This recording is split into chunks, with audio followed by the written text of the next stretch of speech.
kembali lagi bersama saya admin Infocom. Kali ini kita akan sedikit membahas yaitu Vivo Y20 SG. Sebelum kita lanjut, yuk kita subscribe terlebih dahulu channel Infocomnya untuk mendukung kami. Apabila sudah subscribe, yuk kita lanjutkan videonya. Ini dia Vivo Y20 SG nya. Tampilan kotak seperti Y20 sebelumnya, hanya kali ini menggunakan Y20 SG. G ini apa? Mungkin game ya. Saya menebaknya aja. Apakah ya atau enggak saya nggak tahu, mungkin saja ya. Yaitu Y20 SG. Baiklah, langsung saja kita buka boxnya. Apa aja yang ada di dalam kotak Y20 SG ini? Di dalamnya ada jeli pelindung untuk handphonenya atau soft case, ada kitab-kitab dan pembuka SIM ejector. Kemudian ada handphonenya juga tentunya guys. Kita singkirkan terlebih dahulu handphonenya, kemudian kita lanjut. Ada kepala charger dengan output 9 volt 2 ampere dan 18 watt yang katanya fast charging. Nanti kita coba guys. Selanjutnya ada juga kabel datanya, yaitu masih menggunakan micro USB. Baiklah, itu tadi yang ada di dalam kotak Vivo Y20 SG nya. Masih sama dengan Vivo Y20 sebelumnya. Pada bagian backdoor atau bagian penutup belakangnya ini terbuat dari plastik ya, sehingga bekas-bekas sidik jarinya lumayan begitu nampak, yang gimana ya, kurang nyaman gitu dari hasil ininya, bekas sidik jarinya. Tapi hal itu bisa kita atasi dengan menggunakan jeli soft case bawaan dari Vivo Y20 SG nya, sehingga tampilan sidik jari ini tidak nampak lagi karena kamu sudah menggunakan pelindungnya. Pada bagian samping kanan ada tombol volume dan tombol power guys.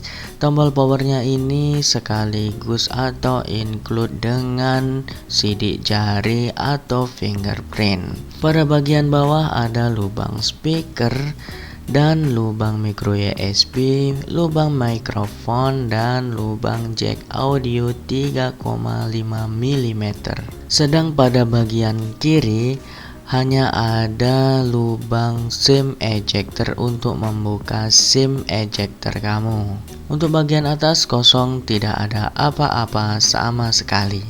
Untuk desain kameranya saya suka dengan model kamera seperti ini, kotak yang kekinian lah. Memang model-model kamera sekarang rata-rata seperti ini.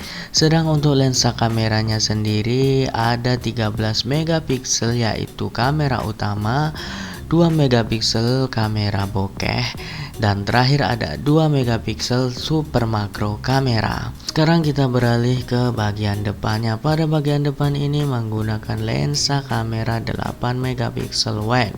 Sedang untuk panelnya sendiri menggunakan panel IPS LCD dengan ukuran layar 16,51 inch dengan resolusi 720 x 1600 pixel. Walaupun menggunakan IPS LCD, tampilan layarnya cukup keren dan warnanya cukup bisa dinikmati dengan baik, walaupun tidak sebaik layar dengan panel AMOLED tentunya. Sekarang kita beralih ke performanya. Setangguh apa chipset MediaTek Helio G80 gaming processor ditambah dengan GPU Mali G52 MC2. Setelah saya mengujinya menggunakan AnTuTu benchmark, hasilnya adalah 197.107. Saat saya mengujinya memainkan Mobile Legends, ada sedikit lag setiap saya melakukan moving atau perpindahan game yang ya tidak begitu signifikan, cuman ada sedikit patahan-patahan yang memang tipis banget, cuman terlihat. Namun berbeda ketika saya main PUBG Mobile. Justru selama saya bermain PUBG Mobile, semut-semut aja, tidak ada masalah, tidak ada nge-lag. Saya menikmati permainan PUBG Mobile tersebut tanpa ada lag sama sekali. Entah, saya juga heran kenapa ketika saya bermain Mobile Legends justru ada sedikit patahan, namun ketika saya bermain PUBG Mobile malah lancar-lancar saja ketika saya bermain. Saya tidak bos di situ, kemudian saya mencoba memainkan yaitunya Aspal Legend. Selama saya bermain Aspal, ya lumayan padat dan lumayan sering terjadi lag atau patahan-patahan di setiap 30 detik maybe atau sampai 1 menit. Hampir sering sih, apalagi ketika Aspal mengalami tabrakan. Di situ nge-lagnya nampak banget. Jadi bagaimana Vivo Y20 SG ini untuk bermain game? Ya, yang sudah saya sebutkan tadi, ketika saya bermain Mobile Legends ada sedikit patahan-patahan tipis, namun ketika saya bermain PUBG Mobile tidak ada nge-lag sama sekali alias lancar-lancar aja. Namun ketika saya bermain Aspal Legend, di sini nampak padat dan terlalu sering nge-lagnya.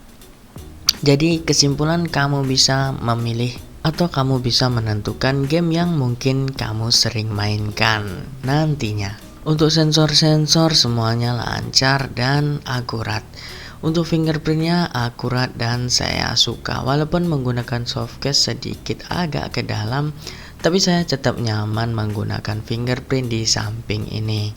Selain akurat dan cepat, saya juga suka fingerprint model di samping seperti ini. Dengan harga Vivo Y20 SG ini dengan kamera hasil seperti ini adalah cukup memuaskan dan cukup bagus ya. Maksudnya dengan harga yang sesuai. Sedang untuk kecepatan ngecharge-nya, saya coba mengecasnya selama 10 menit. Baterai bertambah lebih kurang 10%. Jadi kamu dapat memperkirakan 1 menit bisa menambah 1% untuk Vivo Y20 SG ini. Sedang untuk daya tahan baterainya, saya mencoba bermain game dan beraktivitas sehari-hari. Untuk Vivo Y12 SG ini untuk pemakaian saya mengatakan cukup irit dan cukup lumayan bertahan lama untuk Vivo Y20 SG. Baiklah, itu tadi yang bisa kami bahas sedikit dan kami ulas. Untuk lebih dan kurangnya silahkan nilai sendiri. Kami undur diri dulu dan wassalam.